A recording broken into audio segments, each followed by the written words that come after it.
तो आप सभी को नमस्कार भाई। ये देखो एकदम नई डिजायर गाड़ी है भाई, और इसकी फैन मोटर जल गई भाई गर्म होगी।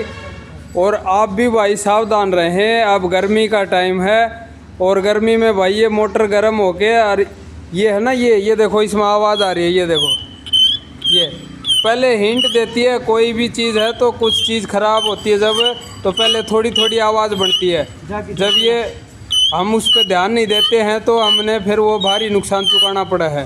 अगर ये थोड़ी आवाज़ में ही अगर ये मोटर चेंज करवा लेता ये भाई, तो ये पंखड़ी बच जाती। अब इसकी पंखड़ी भी टूट गई और यह मोटर भी जल गई, जाम होगी भाई। ठीक है, तो ये देखो अब हमने इसमें नया मोटर और नया पंखड़ी इसमें डाल दिया है। अब ये चल रही है आपके सामने, ये देख लो भाई। अब गाड़ी एकदम ठीक होगी है, टकाटक। धन्यवाद साथियों।